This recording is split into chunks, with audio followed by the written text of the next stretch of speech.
Hello friends, welcome back to my channel. मैं हूं वर्षा। आज हम यहां पर बात करेंगे बीएड की फर्स्ट सेमेस्टर का जो हमारा बुक है चाइल्डहुड एंड ग्रोइंग अप, उसके हम यहां पर क्लासेस कर रहे हैं। आज हमारी क्लास है थर्ड।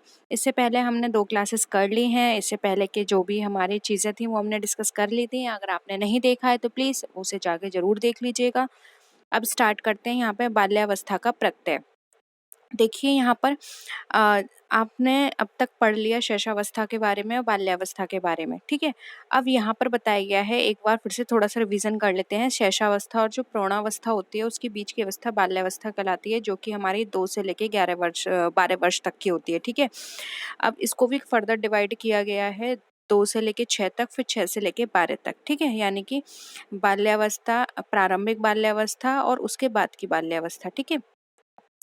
अब इसमें क्या होता है, बालकों की बहुत सारे डिफरेंस आते हैं, उनमें उनकी बॉडी में डिफरेंस आते हैं, उनकी लैंग्वेज, उनका सामाजिक दायरा बढ़ता है, बहुत सारी चीज़ें आती हैं, ठीक है।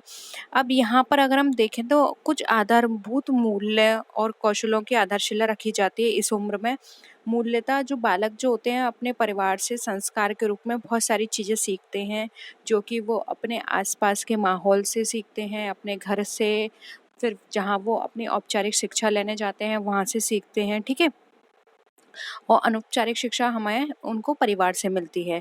अब यहाँ पे ब्लेयर, जोन्स और सिम्पसन ने यहाँ पे बाल्यावस्था को परिभाषित किया है। बाल्यावस्था वह समय है जब व्यक्ति के आधारभूत दृष्टिकोण, मूल्यों और आदर्शों को बहुत सीमा तक निर्माण होता है, यानी कि काफ़ी हद तक उनका दृष्टिकोण बन जाता है इस अवस्था में। और इसका मूल्य जो महत्वपूर्ण उत्तरदायित्व किसका होता है, उनके माता पिता का। सबसे पहले टीचर माता पिता होते हैं, उसके बाद शिक्षक होते हैं और फिर उसके बाद समाज आता है, ठीक है। तो माता पिता क्या सिखा रहे हैं, एक शिक्षक क्या सिखा रहा है, और उसके आसपास का जो समाज है, जो आसपास का पारिवारिक माहौल है, वहाँ से वो क्या सीख रहा है, ये बहुत ज़्यादा इस पर डिपेंड करता है। अगर जैविक परिभाषा के अनुसार देखें तो जन्म से लेकर किशोरावस्था के बीच की जो अवस्था होती है वह बाल्यावस्था कहलाती है, ठीक है। किशोरावस्था यानी कि टीनेज, ठीक है। कानूनी परिभाषा के अनुसार वह व्यक्ति जिसकी आयु प्रौढ़ावस्था की आयु से कम होती है वह बालक कहलाता है, ठीक है। अब देखिए यहाँ पर United nation convention of the right of the child के अनुसार चाइल्ड एक ऐसा ह्यूमन बीइंग है जो 18 साल से कम का होता है और जिसके ऊपर लॉ एप्लीकेबल नहीं होता है। मेजॉरिटीज अटेंडेड अर्लियर, ठीक है। यानी कि जिसने अभी 18 साल पूरे नहीं किए हैं। एक समान परिभाषा ना होने के कारण भारतवर्ष में बाल्यावस्था का प्रत्यय अत्यंत अस्पष्ट हो गया, यानी कि एक मेन इसकी डेफिनेशन कहीं भी नहीं दी गई है जो हम बोल सके बाल्यावस्था की ये है, ठीक है। अब देखिए यहाँ पर विभिन्न सामाजिक राजनीतिक वास्तविकताओं के द्वारा निर्मित विभिन्न बाल्यावस्थाओं के प्रत्यय। अब यहाँ पर बहुत सारे ऐसे कारण हैं जिसके बेसिस पर हम कह सकते हैं कि एक बाल्यावस्था किस तरह से निर्मित होती है। जैसे कि हमें पता है कोई जो बालक होता है वो किसी न किसी समाज में पैदा होता है और वहाँ की संस्कृति, वहाँ के माहौल उससे उसकी एक तरह से उसका जीवन वहाँ से शुरू होता है और उसके जीवन पर उसका बहुत गहरा प्रभाव पड़ता है, ठीक है।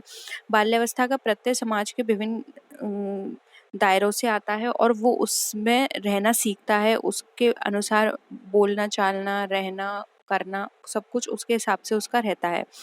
अब सबसे पहले हम बात करते हैं उपेक्षित वर्ग की, ठीक है। इस वर्ग में वे बालक आते हैं जो सामाजिक, आर्थिक तथा सांस्कृतिक रूप से पिछड़े हुए होते हैं, जैसे कि अनुसूचित जाति, अनुसूचित जनजाति के बालक इत्यादि। ऐसे समाज में बाल्यावस्था का प्रत्यय वास्तविक तौर पर उपस्थित नहीं होता है। ऐसे बालक प्रायः गरीब और वंचित परिवार से आते हैं। इस तरह के बालकों को अपने परिवार की आर्थिक मदद करने के लिए बालपन से ही श्रम करना पड़ता है, फैक्ट्रियों में काम करना पड़ता है, यानी अपनी पढ़ाई के साथ साथ जीविकोपार्जन का भी उसको कार्य करना पड़ता है, जिससे उन शिक्षक के प्रति मनोवृत्ति नकारात्मक हो जाती है, क्योंकि ऐसे बालक स्कूल में पूरा प्रदर्शन अच्छे से नहीं कर पाते हैं और शिक्षकों के मन में उन बालकों के प्रति नकारात्मक दृष्टिकोण बन जाता है। इसकी संवेगात्मक समस्याएं गंभीर होती हैं। स्कूल में इनका नामांकन दर कम होती है क्योंकि ये जीविकोपार्जन पर ज़्यादा ध्यान देते हैं, ठीक है। पढ़ाई में इतने अच्छे नहीं हो पाते हैं क्योंकि ये इतना पढ़ाई पर ध्यान नहीं दे पाते हैं। इन बालकों में साधारण आकांक्षा होती है और हीन भावना भी ऐसे बालकों में पाई जाती है। इनमें अभिप्रेरणा का नितांत अभाव होता है तथा दूरदृष्टिता की कमी पाई जाती है क्योंकि इनका ज़्यादातर समय अपने परिवार की रोजी रोटी कमाने में ही निकल जाता है। ऐसे बालक अनौपचारिक भाषा का प्रयोग करते हैं, वह इनकी भाषा अस्पष्ट होती है क्योंकि जब ये 4 लोग बचपन से ही ऐसे लोगों के साथ रहते हैं जो इस तरह के काम करते हैं, तो उनके साथ रह के इनकी जो भाषा है वो अस्पष्ट हो जाती है और इनकी जो भाषा है वो अनौपचारिक हो जाती है। यानी कि जो एक हम फॉर्मल लैंग्वेज की बात करें तो वो इनमें यहाँ पर इसकी कमी पाई जाती है। अब आता है लिंग दृष्टिकोण। हमारे समाज में बालक और बालिकाओं में भेद करना एक पीढ़ी से दूसरी पीढ़ी तक निरंतर चलता आ रहा है और शायद ये हमेशा के लिए ही चलता रहेगा आगे तक। ठीक है, आप कितना भी कोशिश कर लो, इक्वालिटी कहीं ना कहीं कम हो ही जाती है। फिर वो चाहे किसी डिसीजन मेकिंग की बात आए या फिर किसी और की बात आए, तो वहाँ पे कहीं ना कहीं ये मतभेद हो ही जाते हैं। यद्यपि भारतीय संविधान में दोनों को समान अधिकार दिए गए, फिर भी इनका लिंग भेद विद्यमान है। हमारे समाज में एक बालिका की बाल्यावस्था प्रत्येक बालक की बाल्यावस्था के प्रत्यय से भिन्न होता है। भारतीय समाज में बालकों को बालिकाओं की तुलना में हर क्षेत्र में प्राथमिकता दी जाती है। परिवार में बालक का जन्म होने पर उनमें खुशियां मनाई जाती हैं, जबकि बालिका का जन्म होने पर उसको बोझ समझा जाता है। एक रिस्पॉन्सिबिलिटी बना दी जाती है कि हाँ, अब ये इसका जन्म हुआ है, इसकी हमें शादी करनी है, और जन्म के समय ही शादी की चिंताएं लगने लग जाती हैं माता पिता को। ठीक है, भारत सरकार द्वारा लिंग निर्धारण को प्रतिबंध कर दिया गया, यद्यपि बहुत जगह अभी भी लिंग निर्धारण होता है। ठीक है, कुछ चिकित्सक ऐसे होते हैं जो कि चंद पैसों के कारण माता पिता को ये फैसिलिटी देते हैं कि वो जन्म से पूर्व ही अपने बच्चे का लिंग निर्धारण करा के बालिका को जन्म देने से पहले ही उनको गर्भ में समाप्त कर दें। ठीक है, 2000 जनगणना के अनुसार अगर हम देखें तो 1000 पुरुष पर 914 महिलाएं, जो कि 2001 की जनगणना के अनुसार 1000 पुरुषों पर 927 थी। यानी कि 2001 में 927 महिलाएं थी, जो कि 2011 में सिर्फ 914 रह गई हैं। और 2011 की जनगणना के अनुसार देखा जाए तो पुरुष की साक्षरता 82.14% है। वहीं महिला की साक्षरता की बात करें तो 65.46% है, जबकि अधिकांश माता पिता आज भी बालिका को पराया धन समझते हैं। हालांकि अगर हम देखें तो काफ़ी हद तक गवर्नमेंट ने इतने सारे पॉलिसीज़ बनाई हैं, इतने सारे इनिशिएट लेती हैं, अदर संस्था भी बहुत सारे कैंपेन चलाती हैं, जिस वजह से काफ़ी हद तक सोच डेवलप ये हम कर पाए हैं कि दोनों को ही पढ़ाना चाहिए, दोनों को ही पढ़ाई इम्पोर्टेंट है। लड़कियां भी बहुत आगे तक जा रही हैं, लेकिन फिर भी अगर हम देखें अभी भी कुछ ऐसे गांव या कुछ ऐसे पिछड़ा समाज, या हम ये बोल सकते हैं कि कुछ ऐसे लोकेलिटी है जहाँ पर अभी भी बालिकाओं की पढ़ाई पर रोक है, उनको ज़्यादा नहीं पढ़ाया जाता, उनको घर के काम ज़्यादा सिखाए जाते हैं। ठीक है, हमारे समाज में बालक को पढ़ाने के लिए स्कूल भेजा जाता है, और अगर दोनों बच्चों को भेजा भी जा रहा है, बालक और बालिका दोनों को भी स्कूल भेजा जा रहा है, तो लड़कों को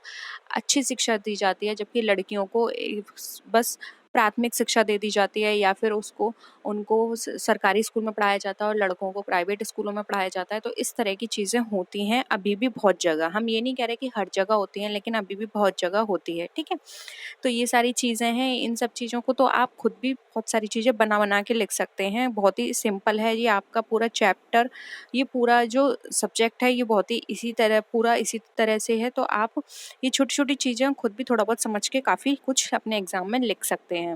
फिर आता है विकलांग बालक, मानसिक रूप से मंद बालक जो होता है, दूर दृष्टि दोष जो होता है, भाषा दोष से ग्रसित बालक, यानी कि जो प्रॉपर तरीके से नहीं बोल पाता है या जिसको सुनने की क्षमता नहीं होती है प्रॉपर, इन बालकों के लिए बाल्यावस्था का प्रत्यय सामान्य बालकों की तुलना में भिन्न होता है। ऐसे बालक एक अनुपयुक्त आत्म संप्रत्यय विकसित हो जाता है, जिसके कारण उनके व्यक्तित्व का विकास अवरुद्ध हो जाता है। यानी कि उनके अंदर हीन भावना आ जाती है और उनका जो डेवलपमेंट है वो वहाँ पर रुक जाता है। उनका मानसिक डेवलपमेंट नहीं हो पाता, यानी कि मेंटल डेवलपमेंट उस तरह का नहीं हो पाता है जिस तरह से और जो बच्चे जो होते हैं, सामान्य बच्चे, उनका होता है। साथियों के द्वारा मजाक उड़ाया जाता है ऐसे बच्चों का, जिसके कारण उनके अंदर हीन भावना आ जाती है। ऐसे बालकों को सामान्य कक्षा से अलग रखा जाता है, जिससे उनमें और भी ज़्यादा समाज को लेकर एक तरह से हीन भावना आ जाती है कि ये समाज हमें स्वीकार नहीं करता, या फिर ये समाज इस तरह से हमारा मजाक उड़ाता है, हम इस समाज से नहीं है। तो एक तरह से वो समाज से खुद को दूर करने लग जाते हैं। ठीक है, नेक्स्ट आता है मानसिक रूप से मंद बालकों में शारीरिक कद सामान्य बालकों की तुलना में भिन्न होता है, यानी कि उनका जो शारीरिक कद होता है उनका औरों की तुलना में कम होता है, तो वहाँ भी उनकी बौद्धिक क्षमता कम हो जाती है। ऐसे बालक समाज और परिवार के लोगों के साथ समायोजन नहीं कर पाते, उनके साथ उस तरह से बातचीत नहीं कर पाते, उनसे अलग अलग रहते हैं। वो जहाँ भी सोशल गैदरिंग होती है वो वहाँ पे जाना पसंद नहीं करते हैं, अकेले रहना वो ज़्यादा पसंद करते हैं। और जब वो अकेले रहते हैं, सोशल गैदरिंग नहीं करते हैं, तो उनका भाषा विकास भी बहुत कम होता है, भाषा विकास भी उनका रुक जाता है। इन बालकों को उचित अनुचित का ज्ञान नहीं होता, क्या सही है क्या नहीं, और उनके अंदर आत्मविश्वास या फिर आत्मनिर्भरता की भरपूर कमी रहती है। ठीक है, फिर आता है दृष्टि दोष से ग्रसित बालकों को दो वर्गों में रखा गया है। एक होते हैं अंधे बालक और एक होता है निम्न दृष्टि, यानी कि इनको कम दिखाई देता है। अंधे बालक या तो जन्म से ही अंधे होते हैं, या फिर जन्म के बाद किसी बीमारी या किसी दुर्घटना के कारण वो अंधेपन का शिकार हो जाते हैं। तो इस तरह के बालकों को भी समाज में स्वीकारा नहीं जाता, या फिर वो खुद को भी उस समाज से नहीं जोड़ पाते हैं। कई बार ऐसा होता है कि समाज उनको खुद से मिलाने की कोशिश करता है, लेकिन वो खुद भी इस तरह का उनका आत्मविश्वास नहीं होता, तो वो खुद को भी समाज से दूर रखते हैं। तो ये दोनों तरह की ही बातें होती हैं, कभी समाज उनको स्वीकारता नहीं है, कभी वो खुद तो समाज को स्वीकार नहीं कर पाते हैं। ठीक है, दृष्टि दोष से ग्रसित बालकों को सीखने की क्षमता प्रभावित होती है, क्योंकि उनको उस तरह से पूरा प्रॉपर दिखाई नहीं देता, तो उनके सीखने में भी काफ़ी उनको कठिनाइयाँ होती हैं। अंधे बालकों को विशेष पद्धति द्वारा पढ़ाया लिखाया सिखाया जाता है, लेकिन निम्न दृष्टि वालों बालकों की समस्या अंधे बालकों की तुलना में अधिक गंभीर होती है। ठीक है, क्लियर है यहाँ तक ये सारे पॉइंट आपको? अब देखिए नेक्स्ट, भाषा दोष से ग्रस्त। अब कोई बालक जो बिल्कुल, एक होता है जो बिल्कुल नहीं बोल पाता, एक होता है जो बोल लेता है, लेकिन उसके कुछ शब्द जो होते हैं उनका उच्चारण सही नहीं होता, कुछ शब्द वो क्लियर नहीं बोल पाते, या फिर कभी कभी ऐसा होता है कि उनकी जो आवाज़ है वो प्रॉपर नहीं होती है, जिससे कि वो अपनी बात दूसरों तक पहुंचा नहीं पाते हैं, प्रभावित होती है, उनके शब्द उनके अंदर से नहीं निकल पाते हैं, या व्याख्यान वो अच्छे से नहीं कर पाते, अटक अटक के बोलते हैं। तो इस तरह के बालकों को भी सामाजिक विकास बहुत ज़्यादा प्रभावित होता है। ऐसे बालक हमेशा चुप रहते हैं, समाज में कहीं भी सब चार लोगों के सामने नहीं बोल पाते हैं, या फिर कहीं भी ऐसी जगह जहाँ पर आपने सुना होगा कि जब हम बहुत सारे लोगों के सामने बोलते हैं तो हमारा जो कॉन्फिडेंस है वो डेवलप होता है। तो जब ऐसे लोग बोलना भी शुरू नहीं करते हैं, या फिर कोशिश भी नहीं करते बोलने की, तो उस वजह से इनका कॉन्फिडेंस भी बहुत ज़्यादा डाउन रहता है।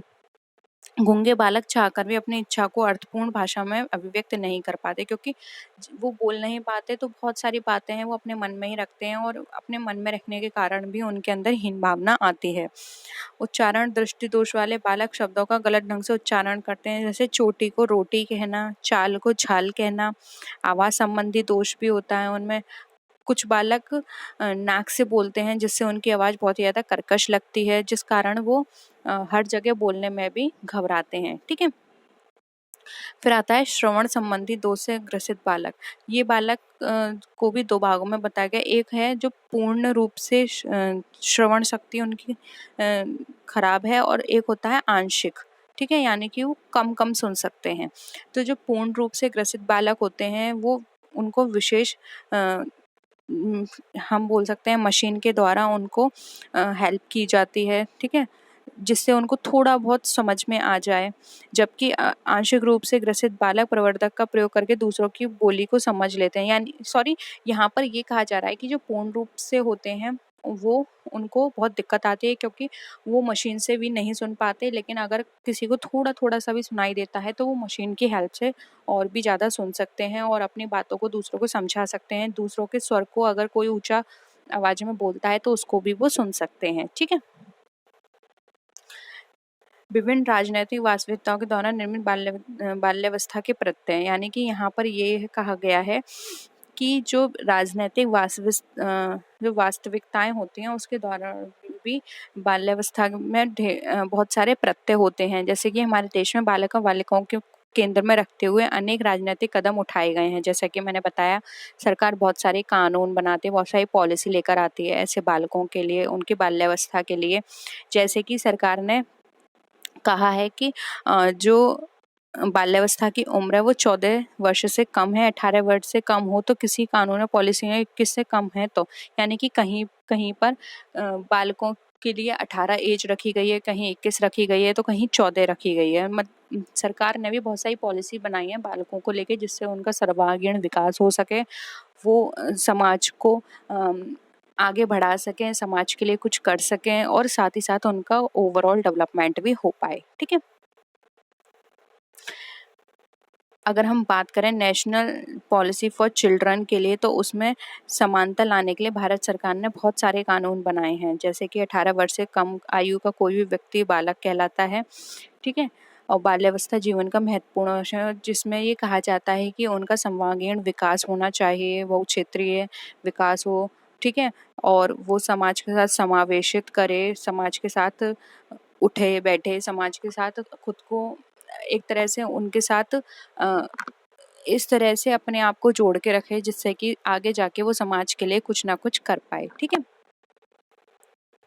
हमारे देश में बालक एवं बाल्यावस्था से संबंधित कई कानून और संवैधानिक प्रावधान बनाए गए हैं, ये आप सबको पता है। जैसे कि the child labour prohibition and regulation act 1986 के अनुसार 14 वर्ष की आयु न पूरी की हो तो ऐसे लोग बालक कहलाते हैं। और 21 वर्ष की आयु व महिला जिसने 18 वर्ष की आयु न पूरी की वो बालक कहलाता है। ठीक है। यानी कि पुरुष के लिए 21 बना दी गई है और महिला के लिए 18 वर्ष बना दी गई है, और जिसने पूरी नहीं किया तो वो बालक की कैटेगरी में आते हैं। ठीक है। तो ये सारी चीज़ें हैं। इसके अलावा अब ये सब आपके एग्जाम के लिए इतना इम्पोर्टेंट नहीं है, आप ये याद कर लीजिएगा। अनुच्छेद 23 जो कि मानव एवं दुर्व्यवहार तथा बाल श्रम का प्रतिषेध करता है। अनुच्छेद 24 जो है किसी फैक्ट्री में बालकों के नियोजन का प्रतिषेध करता है। और जो 45 से प्रारंभ में भारत के संविधान में घोषणा की गई थी कि राज्य संविधान के प्रारंभ से 10 वर्ष की कालावधि के अंदर सभी बालकों को 14 वर्ष की आयु समाप्ति तक निःशुल्क अनिवार्य शिक्षा व्यवस्था की जाएगी, यानी कि 14 वर्ष के बालकों के लिए अनिवार्य शिक्षा कर दी गई है। ठीक है। और वो भी फ्री है। ठीक है।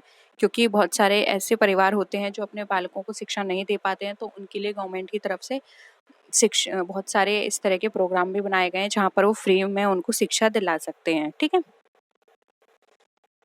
तो ये आपका ये चैप्टर हो गया। इसमें हमने समझा शैशवावस्था, बाल्यावस्था के बारे में। ठीक है। क्या होती है, क्या क्या उनमें चेंजेस आते हैं, किस तरह का उनका डेवलपमेंट होता है, क्या क्या सीखते हैं। तो आई होप यहाँ पर ये चैप्टर आपको पूरा क्लियर हो गया होगा। और किसी भी तरह का कोई भी क्वेरी हो तो आप नीचे कमेंट सेक्शन में ज़रूर बताइएगा।